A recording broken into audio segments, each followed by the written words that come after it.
Բարև ձեզ բարեկամներ, Փակ TV-ն ողջունում է իր բոլոր ունկնդիրներին։ Բոլոր նրանց, ովքեր միշտ մեր կողքին են եւ հավատարիմ մեր սկզբունքներին։ Սիրելի բարեկամներ, գիտեք, մեր տաղավարում, երբ ամեն անգամ առիթ է լինում հյուրընկալել Փակ TV բարեկամներին, մենք միշտ մեծ հաճույքով ենք նրանց ներկայացնում մեր ունկնդրին։ Իսկ այսօր այդպիսի մի հրաշալի ազնվորություն է մեր տաղավարում Արդար Հայաստան կուսակցության նախագահ փաստաբան Նորայր Նորիկյանն է։ Բարև ձեզ։ Բարև ձեզ, հարգանք տերես ձեզ, պարոն Ղուշչյան։ Ինձ համար էլ մեծ պատիվ է ամեն անգամ բարեկամաբար հյուրընկալվել ձեր հեռուստաընկերությունում։ Պարոն Նորիկյան, դե դուք իհարկե գիտեք Փակ TV-ն ինչ է նշանակում, փաստեր, անակնկալներ, կարծիքներ, ապավումից բաղկացած Փակ հեռուստաալիքը, որտեղ իրականում ամեն ինչ ավելի բաց է, քան ցանկացած Փակ տարբերակում։ Եվ ես միշտ մեծ հաճույքով եմ ձեզ այդ զրույցում, որտեղ գիտեմ, որ դուք միշտ այդպես բաց անկեղծ զրույցի կողմնակիցն եք։ Շնորհակալ եմ, գնահատական եմ։ Մենք անդրադառնանք եւ օրվա կարևոր իրադարձություններին եւ իհարկե խոսենք այն հեռանկարների մասին, ինչը կարող է լինել մոտ ապագայում։ Դե Ռուսաստանի Դաշնության այդպես առաջին մեծության, այսպես ասենք, ղեկավարներից մեկի Վալենտին Աղմատվիենկոյի Դաշնային ժողովի նախագահի այցը Հայաստան, կարծում եմ հետաքրքրում է շատ-շատերին, ըստ ես ինչպես այն անցավ, որտեղ մեր իշխանությունները երբ լինում է որևիցե այդպես պատկառելի ներկայացուցիչ Ռուսաստանի Դաշնությունում, հանկարծ դառնում են ռուսամետ, երբ գալիս է Եվրոմիությունից ինչ որ մեկը, մենք Եվրոպամետ ենք։ Մի խոսքով ինձ շատ հիշեցնում է հայտնի այն ֆիլմը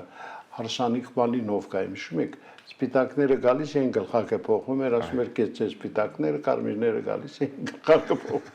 Որտեղ այսօր դժվար է ասել։ Ճանապարհին որ գալիս էի, ռադիոյով լսեցի, հարց տվեցին, թե Ալեն Սիմոնյանը ռուսամետ է, թե հակառուս։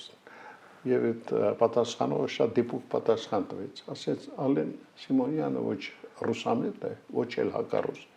Նա ասում է այն, ինչը այդ պահին իրեն պարտադրում է ասել Նիկոլ Փաշինյան։ Ահա, եւ սրանով ամեն ինչ ավարտված է։ Նույնը մեր իշխանությունները։ Ինչ ասեք այդ այցի կապակցությամբ, ինչ որ դրական արձագանքներ եղան։ Շնորհակալ եմ հրավերի համար, պարոն Ղուշչյան, Մատվիենկոյի այցը անուսավորվում էր մի քանի ամիս առաջ, ըստ էության, բայց ձեր կողմից մարտանշված այն հանգամանքը, որ գործող իշխանությունը, չգիտի, մի օր մեկ բան է ասում, մեկ այլ օր բոլորովին այլ բան, դա խոսում է այս իշխանության ռազմավարական մտածողության բացակայության մասին, իրենց անելիքը չիմանալու մասին եւ ընդհանրապես տարածաշրջանում Հայաստանի դերի ու նշանակության կարգավիճակի վերաբերյալ պատկերացում չունենալու մասին։ Ինչ խոսքը Ռուսաստանի հետ կան խնդիրներ եւ բոլոր երկրների հետ կարող են լինել այս կամ այն խնդիրները, բայց հենց պետության իշխանության խնդիրն էլ նա է, որ այդ խնդիրները լուծի։ Խնդիրները լուծվում են բանակցությունների, հանդիպումների, այցերի ընթացքում։ Ես չգիտեմ, թե ինչ օրակարգով է Մատվիենկոն եկել Հայաստան, բնականաբար Հայաստանը եւ ողջ տարածաշրջանը Ռուսաստանի համար հետաքրքրություն եւ ռազմավարական կարեւորություն ունեցող տարածաշրջան է։ Իրենք այստեղ տեսնում են, նկատում են, զգում են, որ տեկտոնական փոփոխություններ են տեղի ունենում, մանավանդ Արցախյան աղետալի պատերազմից հետո տարածաշրջանը ներթափանցել Թուրքիան, կհիշեք մի քանի օր առաջ Լաչինում Թուրքիա, Ադրբեջան, Պակիստան երրակոմ գագաթաժողով տեղի ունեցավ, որտեղ ըստ էության ամրապնդվում է թուրքական գործոնը եւ այնտեղ նոր ենթակառուցվածքներ են ձևավորվում եւ նոր հավակնություններ են ձևավորվում։ Այս ֆոնի վրա Ռուսաստանը բնականաբար պետքա ոչ միայն ակտիվացնի, այլ շոշափելի դարձնի իր հետաքրքրությունները, այլ հարց է, թե ինչ օրակարգով է եկել Մատվիենկոն, ենթադրաբար ես կարող եմ դա ընդհանրապես ենթադրել, որ Հայաստանի հետ ունեցած հարաբերությունները նորովի վերակառուցելուն կամ կարգավորելուն միտված է։ Ես չգիտեմ Ռուսաստանը ինչպես է պատկերացնում, բայց Հայաստանի դիրքավորումը անկախ քաղաքական վայրի վերումներից ես այսպես եմ տեսնում, որ Հայաստանը պետք է վարի հավասարակշռված արտաքին քաղաքականություն, Հայաստանը պետք է վարի պրոակտիվ եւ բացառապես սեփական շահերով պայմանավորված արտաքին քաղաքականություն, փորձելով իր հարաբերությունները կառուցել այնպեսին, որ ոչ թե մեր փոքրիկ հայրենիքի տարածքը դարձնի հակամարտությունների գլոբալ հակամարտությունների օբյեկտի, թատերաբեմի, այլ փորձի ամեն ինչ անել, որ Հայաստանը չդառնա երկրորդ Ուկրաինա, որ Հայաստանը չվերածվի Արևմուտք Ռուսաստան հակամարտության օջախի, որ Հայաստանը չդառնա մանրադրամ այս կամ այն պետության ռազմավարական շահերը սպասարկելու համար, որ Հայաստանը չդառնա ինչ-որ մարդկանց կամ ինչ-որ պետությունների, ինչ-որ աշխարհակաղակական կենտրոնների համար սեփական շահերի սպասարկման տարածքի։ Ես չգիտեմ այսօրվա իշխանության վարած քաղաքականության վերջնական նպատակը, որովհետև տեսեք, այդ նույն Ալեն Սիմոնյանը, պարոն Ղուշչյան, մի որոշ ժամանակ առաջ ասում էր իրենց իշխանությունը, խոսքը Նիկոլ Փաշինյանից իշխանությունը, երբևէ ամենառուսամետ իշխանությունն է Հայաստանում։ Հիշեք այդ հայտնի հայտարարությունը, հա։ Այսինքն նույն Ալեն Սիմոնյանը վերջի 1-2 տարվա ընթացքում աչքի ընկել իր հակառուսական հռետորաբանությամբ։ Այսինքն երեք դիմավորում էր Մատվիենկոին, վաղը հնարավոր է բոլորովին այլ շեշտադրումներ անել։ Սա ինչ է խոսում, այս հեղեղուկ վարքագիծ ինչի մասին է խոսում, որ այս իշխանությունը չունի արտաքին քաղաքականության կոնցեպտ, դոկտրին, չունի հայեցակարգ, թե ինչպիսի պետք է լինեն իր հարաբերությունները Ռուսաստանի հետ, Վրաստանի հետ, Թուրքիայի հետ, Ադրբեջանի հետ, ինչպիսի պետք է լինեն հարաբերությունները Արևմուտքի հետ, Ամերիկայի Միացյալ Նահանգների հետ, օրեցօր հզորացող Չինաստանի հետ։ Տեսեք, այս իշխանությունը մի օր Եվրամիության անդամակցության վերաբերյալ օրինագիծ է բերում դնում շրջանառության մեջ ընդունում, հաջորդ օր այս իշխանության ղեկավարը գնում է մայիսի 9-ի ուրեմն շքերթին Կրեմլում մայիսի շքերթի է մասնակցում, այն մյուս օրը մասնակցում է եվրոպական քաղաքական գագաթաժողովին, մեկ այլ օր, չգիտեմ, ինչ պատկերացումներով է առաջնորդվում, թվում է, թե սա դիվերսիֆիկացված քաղաքականություն է, թվում է, թե սա այդպեսին պետք է լինի, բայց եթե մենք հստակեցնում ենք Հայաստանի տեղն ու դիրքը, Հայաստանի ռազմավարական կարևորությունը տարածաշրջանում, մենք հասկանում ենք հետևյալը, որ Հայաստանում հիմա մեծ անորոշություն է։ Հայաստանի քաղաքական վերնախավը չունի հստակեցված կոնցեպտ, թե առաջիկա 10-15-20 տարիների ընթացքում Հայաստանը ինչպիսի անվտանգային համակարգում պետք է լինի, Հայաստանը որ ուղղությամբ պետք է շարժվի։ Այս առումով ես գտնում եմ հետևյալը, Մատվիենկոյի այցի արդյունքները կամ պտուղները որոշ ժամանակ հետո իդերև կհելեն, մենք հետո կհասկանանք կամ կիմանանք, թե ի վերջո այս ինչին ծառայեցվեց կամ ինչ խնդիր լուծվեց։ Ի վերջո խնդրում եմ պարոն Ղուշչյան, նկատի ունեցեք, որ Ռուսաստանի նման երկրում որոշումներ կայացնում են 1 կամ 2 հոգի եւ կոնկրետ արտաքին քաղաքականության ոլորտում որոշումը կայացնողների մեջ պետք է ընդգծել Լավրովի եւ Վլադիմիր Պուտինի, Ռուսաստանի նախագահին։ Պատահական չէ, որ Մատվիենկոյի այցին նախորդել էր Լավրովի այցը Երևան։ Ես կարծում եմ այս բարձր մակարդակի այցելություններն ու հանդիպումները ինչ որ Նիկոլ Փաշինյանի հետ ինչ որ պայմանավորվածությունների ձեռբերման մասին են խոսում, թե ինչ պայմանավորվածությունների մասին է կերևա ապագայում, առաջիկայում։ Իդեպ ես մոռացա ասել, որ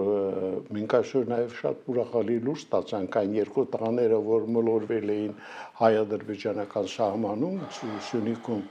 ետ են վերադարձվել եւ փառք Աստծո, որ նրանք այժմ հայրենիքում են։ Իհարկե, փառք Աստծո, բայց սա ունի մի քանի շերտեր, որոնց մասին կուզեի նա իմ խոսքը տեսանկյունը ներկայացնել, նման ցավալի միջադեպեր ինչի արդյունք են կամ ինչի մասին են խոսում։ Խոսում են այն մասին, որ Հայաստանի Ադրբեջանի սահմանը դելիմիտացված, դեմարկացված չի, որ դեռևս հստակեցված չի, որ Հայաստանի Հանրապետության քաղաքացիները կարող են մոլորվել եւ անցնել, պաշտպանությունը անգամ դեռահասները, այո, անգամ դեռահասները։ Այս սա խնդիր է, որը պետք է ժամանակի ընթացքում լուծվի, բայց օգտվելով առիթից, հաշվի առնելով, որ 3 անցած քաղաքացիներին Ադրբեջանը վերադարձվել է, մենք պետք է չմոռանանք, որ Ադրբեջանում այս պահին շինց ու դատավարություն է ընթանում եւ այնտեղ են գտնվում 15-ից ավելի Հայաստանի Հանրապետության քաղաքացիներ, ընդ որում նաև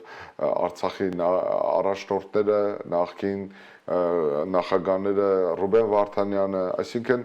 մենք գործ ունենք մի մեր արժանապատվությունը նսեմաստող, ստերաստող մի իրավիճակի հետ եւ անզորությունը մեզանից յուրաքանչյուրին ուղղակի սպանում է, պարոն Ղուշյան։ Ես այս առումով գտնում եմ, որ սա Ռուբեն Վարդանյանի, Արտկադի Ղուկասյանի, Արայիկ Հարությունյանի, Բակո Սահակյանի եւ մնացածի խնդիրը չէ, իսեր Աստծո։ Ես չէ որ պետք է իրենց դատեմ եւ ես չէ որ պետք է խոսեմ նրանց կատարած քայլերի մասին։ Ես ասելով նկատի ունեմ, ես դատավոր չեմ որ դատեմ եւ հարգելով յուրաքանչյուրի անմեղության կանխավարկածը, ես մի բան կարող եմ ասել, եթե նրանցից որևէ մեկը պետքա դատվեր, ուրեմն նրանց պետքա դատեր Հայաստանի Հանրապետությունը եւ մշտապես ի սկզբանե առաջին օրից սկսած ես ասել եմ, որ ամեն ինչ պետք է արվեր եւ արվի այդ մարդկանց Հայաստան բերելու համար, որովհետեւ եթե մի կողմից Ադրբեջանի հետ վարվում են բանակցություններ խաղաղություն հաստատելու եւ տարածաշրջանում լարվածությունը լիցքաթափելու համար, Բաքվում իրականացվող շինց ու դատավարությունը չի կարող նպաստել լարվածության թուլացմանը, ճիշտ հակառակը, այն այսպես ասած ականի նման անընդհատ պահվում օգտագործվում է Ադրբեջանի կողմից, որը կարող է ցանկացած պահի օգտագործվել Հայաստանի Հանրապետության դեմ։ Եվ այդպես էլ կա ընթացող դատավարությունում այն կորզված ցուցմունքները կամ հրապարակվող ենթադրյալ ճակերտավոր ապացույցները, ամեն ինչ արվում է այդ ապացույցների Հայաստանի դեմ հետագայում օգտագործելու համար, ցույց տալու համար, որ Հայաստանն է պատերազմել Ադրբեջանի դեմ, որ Հայաստանն է մատակարարել զենք ու զինամթեր կանցնակազմ եւ այլն եւ այլն, այսինքն ամեն ինչ արվում է Հայաստանից պատերազմական հանցագործություններ իրականացված պետություն կերտելու համար։ Շատ ցավալի հարց է իհարկե ցավալի հարցի մասին եմ խոսում եւ իհարկե այն պետք է որքան հնարավոր է շուտ դրական լուծում ստանա, բայց այս իշխանությունների օրոք չեմ կարծում ինչ որ բան կարելի սպասել դրական առումով։ Մենք տեղեկացանք, որ Հանրապետական կուսակցությունը որոշեց ինքն էլ նախաձեռնել impeachment, այսինքն անվստահություն Փաշինյանի նկատմամբ եւ կոչ արեց անգամ իր բոլոր կողմնակիցներին լրջորեն լծվել այդ գործին։ Հավատում եք այդ impeachment-ի գաղափարին եւ ինչու համար է սա այժմ բարձրացում եւ այն էլ Հանրապետական կուսակցության կողմից։ Գիտեք, ես տարիներ առաջ մի հոդված հրապարակեցի, որ Սերժ Սարգսյանին հանգիստ չի տալիս սեփական խիղճը, որտեղ Սերժ Սարգսյանը հասկանում է, թե ինչ է տեղի ունեցել 2018 թվականին, ոչ միայն հասկանում է, շատ լավ իրազեկված է, եւ Սերժ Սարգսյանը հիմա տեսնելով, թե ինչ է տեղի ունենում, ըստ էության նա սեփական խղճի հետ խնդիր ունի եւ պայքարի մեջ է մտած, անընդհատ բախման մեջ է գտնվում եւ այն process-ները, որոնք եւ այն դիտարկումներն ու դիրքավորումները, որոնք այսօր իրենք իրականացնում են, փորձ է հենց այդ խղճի հետ, սեփական խղճի հետ համերաշխության մթնոլորտ ձևավորելու համար։ Տեսեք, կա տեսակետ, որ այս իշխանությանը բերել է Սերժ Սարգսյանը կամ ամեն ինչ արել է, որ այս իշխանությունը գա իշխանության։ Ես դրա մեջ տեսնում եմ տրամաբանություն, մշտապես թեև իրենք հակադարձում են։ Ինչու՞ կարող Միրան Պողոսյանը բաց հայտարարեց, որ Սերժ Սարգսյանը հավաքեց բոլոր կարկառուն հանրապետականներին եւ ասաց՝ պիտի քվեարկեք Նիկոլ Փաշինյանի օգտին, որ նա դառնա վարչապետ։ Չէ, ակնհայտ է, որ Սերժ Սարգսյանի ձեռամբ, օծմամբ եւ ակտիվ դերակատարմամբ կամ ամգործությամբ Նիկոլ Փաշինյանը եկել է իշխանության, բայց դիցուք հիպոթետիկ, պարոն Ղուշյան, համարենք, որ իրենք ընդհանրապես որևէ կապ չեն ունեցել։ Սերժ Սարգսյանի մի հայտարարություն էլ հիշեցնեմ, որ ասում էր այս իշխանություններին բերել են օտար ուժերը եւ ինքը գոնե առնվազն ժողովրդի հետ ազդև լինելու համար պետք է հայտարարել, թե ովքեր են այդ հայտնի ուժերը եւ իր իշխանությունը ինչ է արել այդ հայտնի ուժերի գործողությունները Հայաստանում խափանելու համար, բայց նույնիսկ համարենք, որ ինքը որևէ կապ չունի եւ Նիկոլ Փաշինյանին իշխանության բերելու հետ կապված եւ ընդգծենք հետեւյալը, բայց եթե Նիկոլ Փաշինյանը եկել է իշխանության մերժիր Սերժին փիլիսոփայության կամ այդ կարգախոսի հիման վրա, ձեզանից զզվելով է ժողովուրդը դուրս եկել փողոց եւ փորձել այլ իշխանություն ձևավորել։ Հիմա դուք ո՞նց եք դա պատկերացնում, էլի Նիկոլին փոխողների շարքում, որ դուք եկել եք առաջի պլան, դուք ո՞նց եք պատկերացնում։ Սա նույնն էր, ոնց որ սա Շևարդնաձեն 2-3 տարի հետո կամ 4-5 տարի հետո որոշեր Սահակաշվիլիին հեռացնել։ Այսինքն կամ այլ օրինակներ չբերեմ, պարոն Ղուշյան, իրականում իրենց վարքագծով ավելի են ուժեղացնում այս իշխանությանը։ Իրենք ամեն ինչ անում են, տեսեք հիմա հանրապետական կուսակցությունը, ես չեմ բացառում առաջիկա 1-2 օրերի ընթացքում ինչ որ վարչապետի տեխնացու էլ կդնեն շրջանառության մեջ իրենց տեխնացուներից, իրենց անդամներից որևէ մեկին, այդում չեմ բացառում Աշոտյան Արմենի անունը կարող են դնել շրջանառության եւ առաջադրեն, բայց հիմա երբ որ իրենք այսպեսի վարքագիծ են դրսևորում, Նիկոլ Փաշինյանն կուռա են գոռում, ծափահարում են, որովհետև դրանից լավ իրենց ուժերը ամրապնդելուն գրեթե հնարավոր չի պատկերացնել։ Նույնը Քոչարյանից առումով եմ ասում։ Այս մարդիկ պետք է հասկանա, որ Նիկոլ Փաշինյանի իշխանությունը հիմնված է իրենց նկատմամբ ժողովրդի ունեցած ատելության ու զզվանքի հիման վրա։ Իսկ ինչու չեք ընդունում այնտեղ տարբերակ, որ միտումնավոր են հենց հիմա հանրապետականները, նույն Քոչարյանը անընդհատ շեշտում impinch մեր, որ պետք է իշխանափոխություն,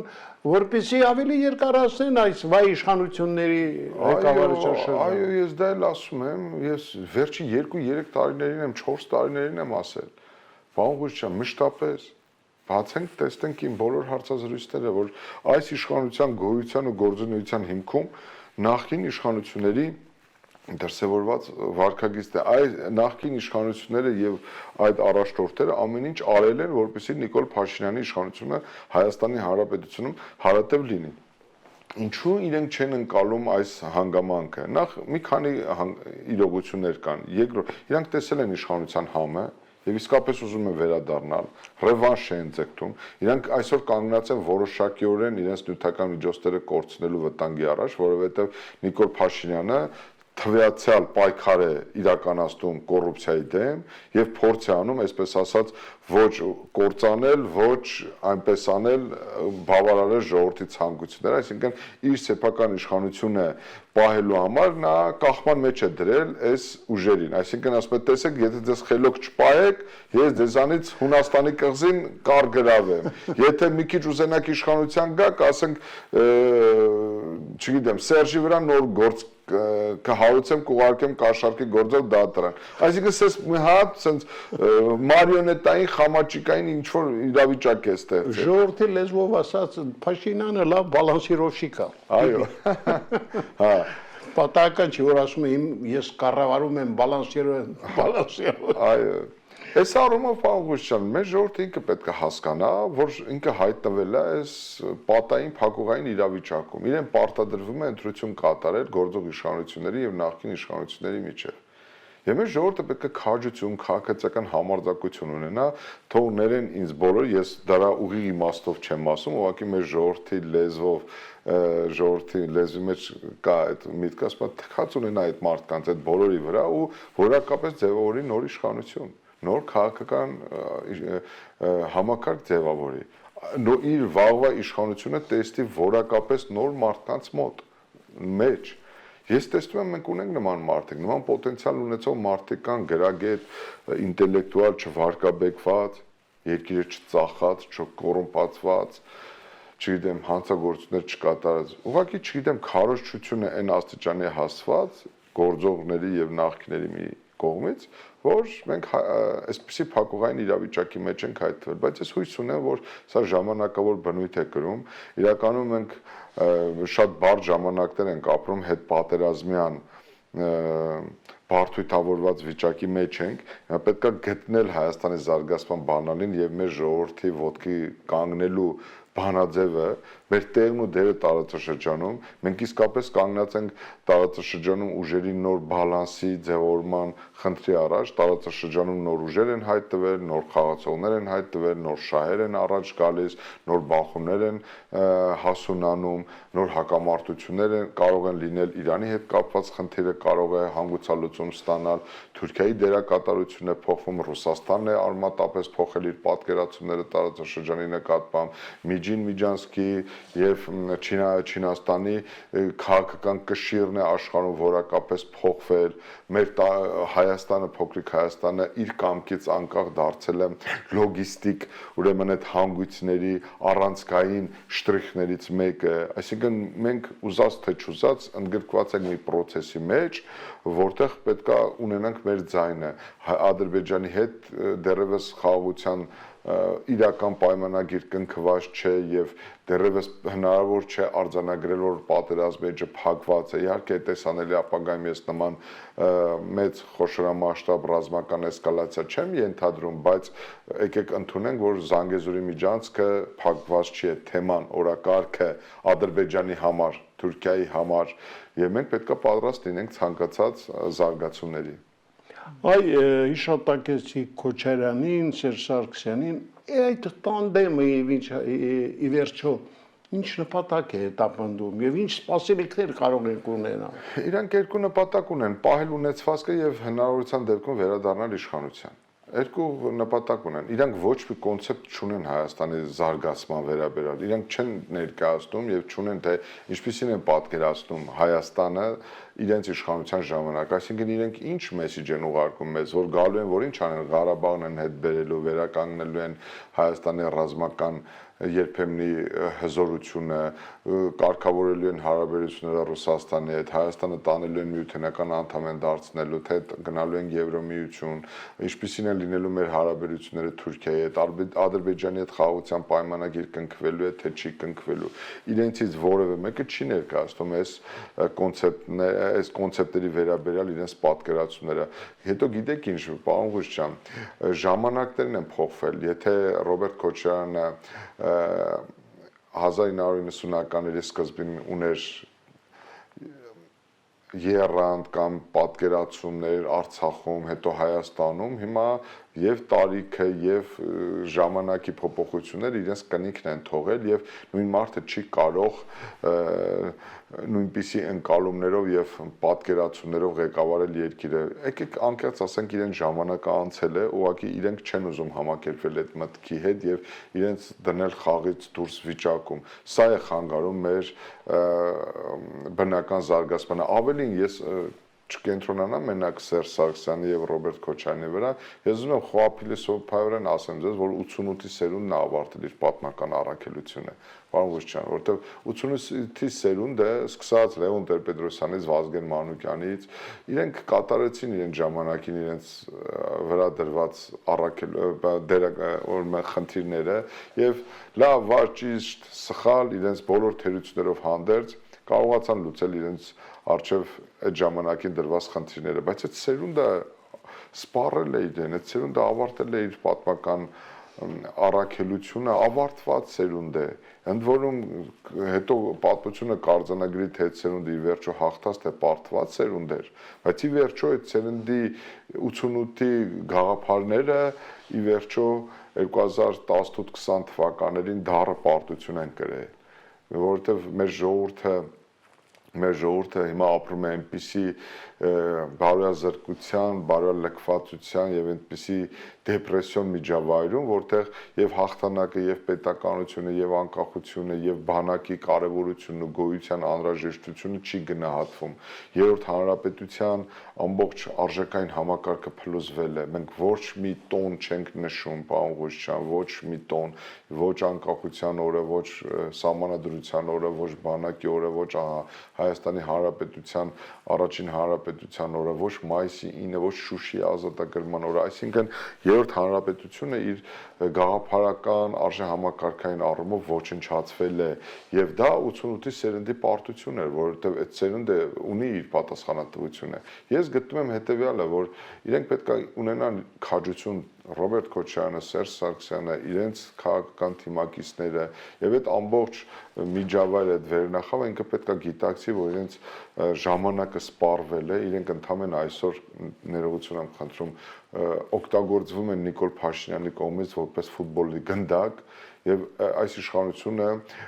լավ հաշվելով մեր ժողովրդի ատամները, շատ լավ զգալով թե մեր ժողովրդի ուզածն ինչ է, այդ մարդկանց ուղղակի այս դաշտից տշում է, այն դաշտ գնդակի նման, այն դաշտից տշում է այս դաշտ, փորձելով ամրապնդել իր իշխանությունը։ Սա է խնդիրը։ Այո, դա ռեալ իրողությունն է, որի մասին դուք մեզ շատ պարզ բացատրեցիք, այսինքն նախկիները վաղուց իրենց սպառել են, ներկաներին էլ հանդուրժել անհնար է։ Անհնար է, եւ այստեղ իրենք մի հարցում են միասին, Ռոբերտ Քոչարյանը, Սերժ Սարգսյանը, Նիկոլ Փաշինյանը, ամբողջ վերնախավը մի հարցում են բնական դաշնակից։ Իրանք ամեն ինչ անում են, որ դաշտում նոր ուժեր չհայտնվեն։ Իրենք ամեն ինչ անում են, որ իրենցից բացի որակապես նոր քաղաքական վերնախավ չգա առաջի պլան կամ նրա դերակատարությունը մեծանա։ Ուշադիր նայեք դաշտը, պարոն Ղուշյան, ոչ մի նոր մարդ չի կարողանում մտնել քաղաքական վերնախավի մեջ։ Այո։ Կամ սրանք են, կամ նրանք են։ Արդյունքում ունենք այն ինչ ունենք։ Ընդ որում ուշադրություն դարձեք մեր պարլամենտում, բացառապես այն ուժերն են, ովքեր կործանել են Արցախն ու Հայաստանը։ Դե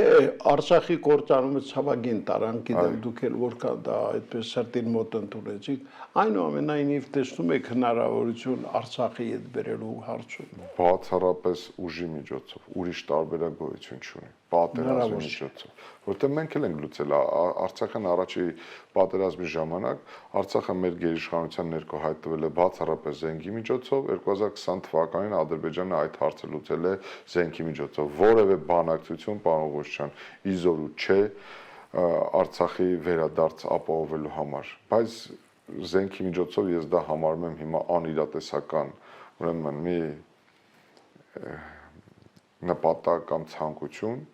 այդ մասին ուղղակի խոսելը ես կարծում եմ կլինի զուտ ազգային պոպուլիզմի ցցում դրսևորում։ Հիմա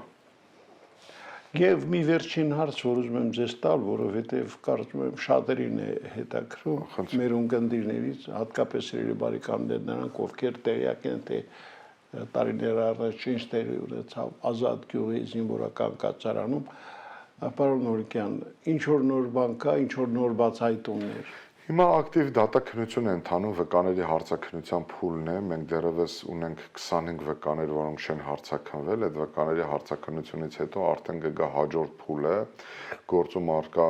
գրավոր ապացույցների հետազոտումը եւ դրանից հետո արդեն նոր մեղադրյալների հարցաքննություն է։ Մեղադրյալների հարցաքննության այդ փուլում մենք ակնկալում ենք, որ հիմնական մեղադրյալ Եղիշի Հակոբյանը կներկայացնի իրականությունը եւ մենք կունենանք որոշակի պատկերացում, թե իրականում ինչ է տեղի ունեցել։ Այս բան ակտիվ դատաքննություն է ընթանում, կարող եմ ասել։ Այն հնարավոր տեղեկատվությունը, որը կարող ենք մատուցել, ամեն դատականիստից հետո ես ներկայացնում եմ հանրությանը։ Արդեն քանի տարի է շարունակում է դատավարությունը։ 2023 թվականի սեպտեմբերից, այսինքն սույն թվականի սեպտեմբեր ամսին կլրանա 2 տարի։ 2 տարի եւ փաստորեն մենք ունենք դեռևս ժամանակ, մի որոշ տևական ժամանակ էլ հույս ունեմ, որ մենք մյուս տարի կավարտենք այս գործիքնությունը։ Դե ինչ շնորհակալ եմ ձեր հերթական հյուրընկալության համար։ Ես պիտի ասեմ, որ մեր ունկնդիրները միշտ ցեզանից սպասում են նոր իհարկե փաստերի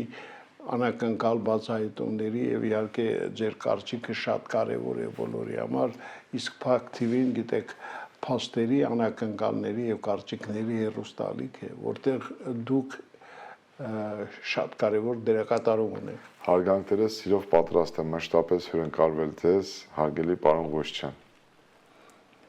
Եվ պիտի ասեմ, որ մենք միշտ սիրով ձեզ պիտի սպասենք։ Սիրելի բարեկամներ, Արդար Հայաստան կուսակցության նախագահ, փաստաբան Նորայր Նորիկյանն է Փակ TV-ի տաղավարում, կարծում եմ դուք էլ համոզվեցիք, որ իսկապես հրաշալի զրուցակից եւ ամենակարևորը միայն ու միայն ճշմարտությունը ասող անձնավորություն է պարոն Նորիկյանը։ Այսօր այսքանը, ցտեսություն։